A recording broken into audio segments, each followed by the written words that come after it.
Hai, masih bersama saya, Mr. Z Bicara.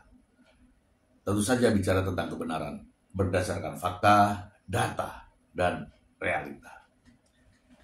Teman-teman, ini update ya, update terkait dengan persoalan yang saat ini sedang ramai diperbincangkan di berbagai media, termasuk media sosial ya teman-teman. Baim Bong dan Paula Verhoeven. Ya. Perkembangan saat ini update ya, memori banding telah diserahkan ke Pengadilan Tinggi Agama Jakarta. Teman-teman perlu ketahui ya bahwa perjuangan Paula Verhoeven bukan tanpa alasan. Hal ini terkait dengan pemulihan nama baik, harkat, dan martabat wanita. Harkat dan martabat perempuan. Bukan hanya sekedar nama Paula Verhoeven saja, tetapi ini dampaknya nanti akan kepada seluruh perempuan di Indonesia.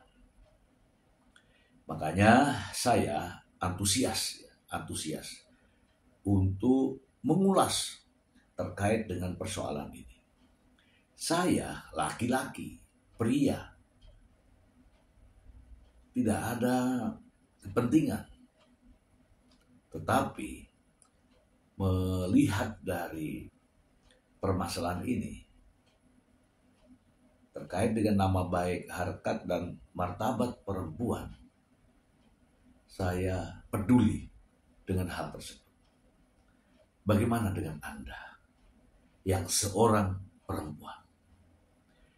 Supaya tidak menjadi fitnah, teman-teman, saya ingin membacakan informasi langsung dari sumbernya. Berikut. Dari Kumparan Hit,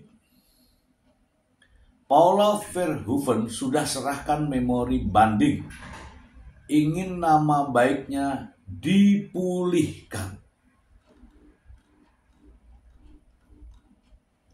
Pihak Paula Verhoeven sudah menyerahkan memori banding ke Pengadilan Agama Jakarta Selatan pada 5 Mei lalu. Adapun inti memori banding itu mengenai alasan perceraian hingga keinginan Paula agar nama baiknya yang sempat tercoreng bisa kembali pulih.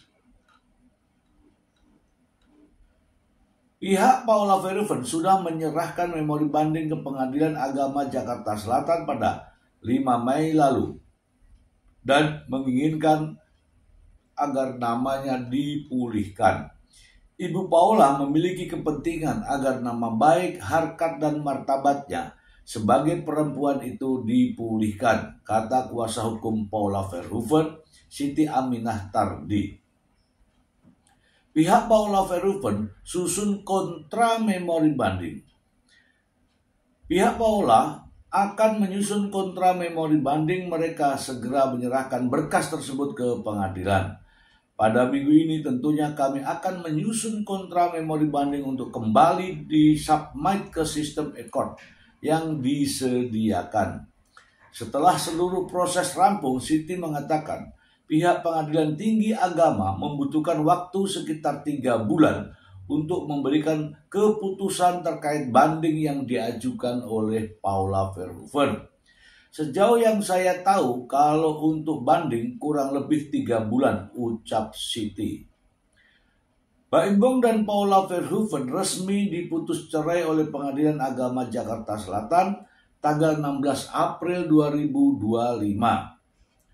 Majelis Hakim mengatakan tudingan perselingkuhan dilakukan Paula terbukti. Paula dinyatakan sebagai istri yang nuzus dan durhaka dan telah mengkhianati suami. Atas pertimbangan itu, Paula hanya berhak mendapatkan nafkah mut'ah sebesar 1 miliar rupiah. Paula mengajukan banding atas putusan pengadilan dan begitu juga Baim Bong. Wah, Rame-rame. Oke, kita bahas ya teman-teman, kita bahas. Mungkin teman-teman juga sudah tahu semua ini bahwa putusan pengadilan yang kontroversi itu menimbulkan begitu banyak perdebatan, ya, banyak perdebatan. Ya, namanya juga kontroversi. Namun bukan itu saja teman-teman. Yang menjadi pokok masalah adalah putusan yang diambil oleh Hakim Pengadilan Agama Jakarta Selatan dampaknya luar biasa. Selain memberikan fasilitas perceraian terhadap keduanya, juga menimbulkan dampak yang sangat dalam terkait nama baik, harkat, dan martabat seorang wanita, seorang perempuan, yaitu Paula Verhoeven. Dan ini teman-teman, imbasnya nanti, putusan ini akan menjadi jurisprudensi, akan menjadi tolak ukur, akan menjadi contoh bagi pengadilan, bagi hakim yang lain. Mengapa? Ya inilah, karena putusan yang sudah dikeluarkan pengadilan akan menjadi jurisprudensi pengadilan-pengadilan yang lain. Mengapa? Ini masalah teman-teman. Ketika hakim belum membuktikan adanya benar atau tidak terjadi perselingkuhan, namun hakim telah mengambil keputusan bahwa terbukti. Perselingkuhan dengan siapa? Itu yang menjadi tanda tanya. Di berbagai media disebutkan nama Niko Surya. Media. Namun dalam persidangan, pada session pembuktian, tidak sekalipun ada yang namanya Niko Surya. Jangankan kehadirannya, pernyataannya pun tidak ada. Dan masalahnya adalah hakim menjadikan itu sebagai dasar dalam mengambil keputusan. Sehingga Paula Verhoeven merasa dirugikan dan melaporkan hal ini ke Komisi Yudisial. Mengapa ke Komisi Yudisial? Karena ada konferensi pers yang menyebutkan item-item dalam pokok-pokok permasalahan ke media. Sehingga itulah yang menjadi penyebab mengapa Paula Verhoeven melaporkan ke Komisi Yudisial. Dan harapannya adalah setelah melapor ke Komisi Yudisial ya saya mungkin juga teman-teman semua berharap Komisi Yudisial bisa memanggil, ya setidak-tidaknya menemukan di mana keberadaan Niko Surya untuk menjadi jelas permasalahan ini. Lagi-lagi, Niko Surya sangat penting dalam permasalahan ini. Ya karena kehadiran Niko Surya ya dalam persidangan kemarin yang diharapkan banyak pihak itu bisa hadir, tetapi nyatanya tidak bisa hadir. Walaupun Niko Surya tidak hadir, namun Pengadilan Agama sudah mengambil keputusan bahwa adanya pihak ketiga. Nah, harapan kita nih teman-teman ya, Komisi Yudisial untuk mendapatkan keterangan yang betul-betul bisa dipertanggungjawabkan, ya kiranya bisa menghadirkan Niko Surya. Nah kalau hadirnya Niko Surya di Komisi Yudisial misalnya, walaupun mungkin Komisi Yudisial tidak penting, tetapi keterangan dari Niko Surya amat sangat penting. Sebab apa? Justru Niko Surya lah yang sejatinya ya menjadi kunci dari persoalan ini. Ya mudah-mudahan saja Niko Surya bisa dipanggil oleh Komisi Yudisial untuk menambah informasi yang diperlukan. Begitu kira-kira. Dan satu lagi nih teman-teman, ada berita sangat menarik. Langsung saja ya kita kupas dari sumbernya. Dari liputan6.com. Pengacara Paula Verhoeven ungkap perkembangan aduan ke Komisi Yudisial, Komnas Perempuan hingga banding. Liputan6.com Jakarta. Paula Verhoeven melalui kuasa hukumnya Siti Aminah mengungkapkan perkembangan laporannya ke beberapa lembaga terkait perceraiannya dengan Baim Wong. Paula diketahui membuat aduan ke Komisi Yudisial, Komnas Perempuan hingga mengajukan banding atas putusan perceraiannya. Terkait aduan ke Komisi Yudisial, Paula Verhoeven telah dimintai keterangan pada tanggal 5 Mei 2025 terkait dengan dugaan pelanggaran kode etik dan pedoman perilaku hakim. Selain Paula, terdapat beberapa saksi yang juga diperiksa atas pelaporan tersebut. Ibu Paula diperiksa atau memberikan keterangannya kurang lebih 2 jam. Ada sekitar 20-an pertanyaan yang diajukan dan Ibu Paula menjawab dengan baik. Sementara untuk 2 orang saksi juga diperiksa, kata Siti Aminah. Komisi Yudisial sendiri menyatakan keterangan Ibu Paula dan 2 orang saksi ini dinilai cukup. Dan selanjutnya Komisi Yudisial pada hari Rabu melakukan pemeriksaan atau meminta keterangan dari 3 orang hakim yang kami adukan terkait dengan dugaan pelanggaran etik dan pedoman perilaku hakim. Ya, ini tadi yang saya bilang di depan. Ya, kalau hanya hakim saja, hanya pihak pelapor saja, tentu saja perlu mencari sosok Niko Surya. Akan melakukan telaah. Setelah itu, lanjut Aminah, Komisi Yudisial akan melakukan telaah yang menentukan apakah terjadi pelanggaran kode etik atau tidak. Kemudian Komisi Yudisial akan memberikan rekomendasi kepada Mahkamah Agung. Itu adalah update untuk pengaduan ke Komisi Yudisial, katanya. Paula telah mengajukan banding. Sementara untuk kasus perceraiannya, Paula telah mengajukan banding dan pada hari Senin kemarin juga telah memasukkan memori banding. Seperti diketahui, hal serupa juga dilakukan oleh Baim Wong dan kuasanya. Pada minggu-minggu ini tentunya kami akan menyusun kontra memori banding untuk kembali submit ke sistem e-court yang disediakan, jelasnya. Pihak Paula Verhoeven telah menerima surat. Adapun pengaduan Komnas Perempuan, pihak Paula telah menerima surat bahwa pengaduannya telah diterima. Komnas Perempuan dengan menyusun dan juga menelaah konteks pelanggaran hak asasi perempuan yang diduga dilakukan oleh Humas Pengadilan Agama Jakarta Selatan. Komnas Perempuan itu sejauh yang saya tahu, tugasnya memberikan saran dan masukan. Jadi Komnas Perempuan melakukan merekomendasi dan mendokumentasikan kekerasan berbasis gender terhadap perempuan yang memberikan saran serta rekomendasi. Proses-prosesnya mungkin teman-teman juga bisa tanyakan ke Komnas Perempuan.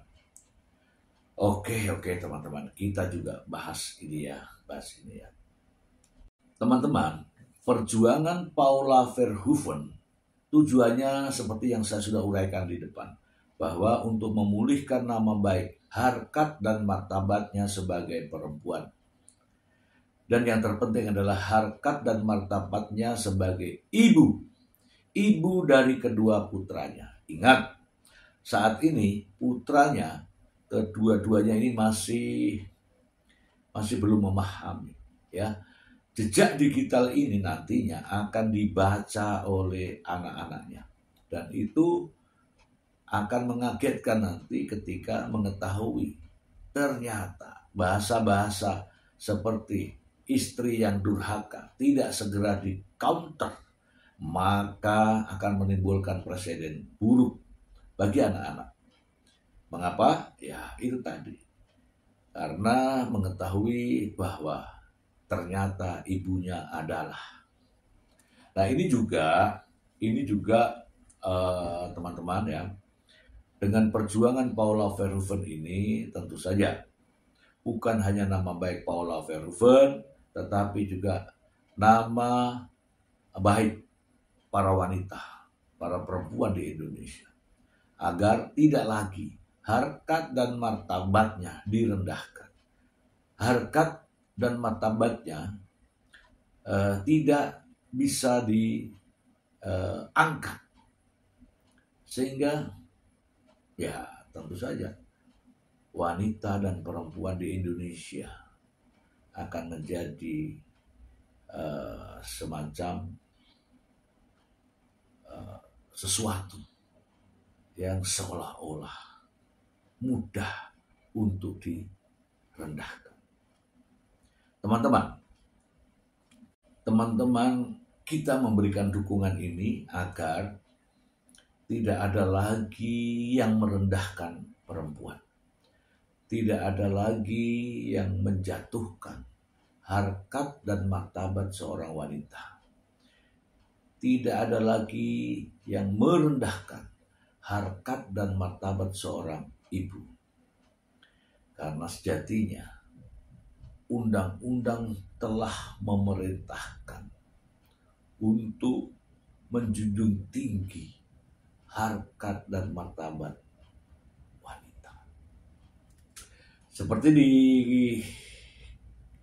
kita ketahui bersama bahwa di Indonesia ini ada yang namanya Komnas Perempuan. Ada yang namanya perlindungan perempuan dan anak. Dan berbagai macam kewenangan-kewenangan dari Komnas Perempuan. Siapa yang harus melindungi perempuan? Ya kita, para laki-laki. Bagaimana kalau laki-laki justru menjatuhkan harkat dan martabat perempuan?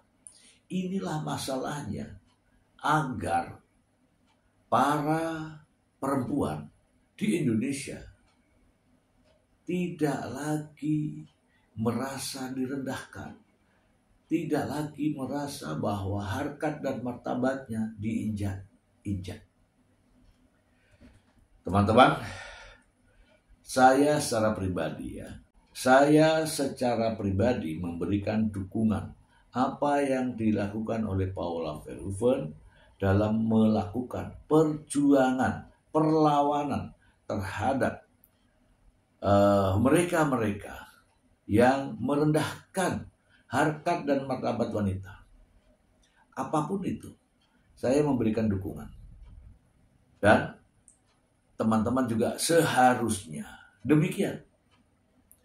Kita semua memberikan peluang, memberikan dukungan untuk Paula Verhoeven berjuang agar nama baiknya dipulihkan. Seperti berita-berita yang ada bahwa Paula Verhoeven telah menyatakan bahwa dirinya tidak selingkuh, bahwa dirinya selama dalam rumah tangga bersama Mbak Imbong tidak pernah melakukan perselingkuhan. Namun hakim mengatakan bahwa perselingkuhan itu terbukti. Makna perselingkuhan dari bahasa hukum adalah perzinahan. Yang dimaksud dengan perzinahan adalah hubungan persetubuhan antara laki dan perempuan yang bukan pasangan yang sah.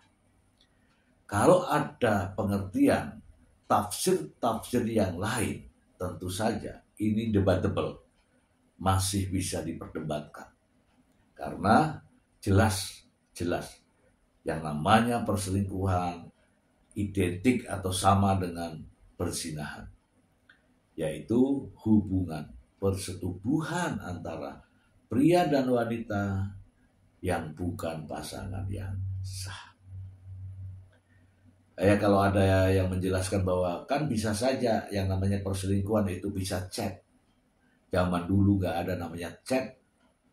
Zaman dulu gak ada chat. Chat itu kan sekarang. Zaman dulu yang namanya perselingkuhan ya harus berhubungan. Ya, ini hukum kan produk dulu. Kalau sekarang dikatakan chat atau komunikasi lewat WhatsApp sudah dikatakan perselingkuhan, itu masih debatable. Ya, perselingkuhan ya harus adanya persetubuhan. Teman-teman, Mbak Imbong pun tidak diam.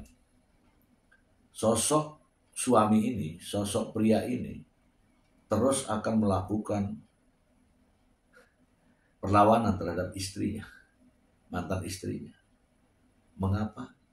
Ya tentu saja Mbak Imbong ingin menang dan terus ingin menang. Ini adalah menunjukkan sikap.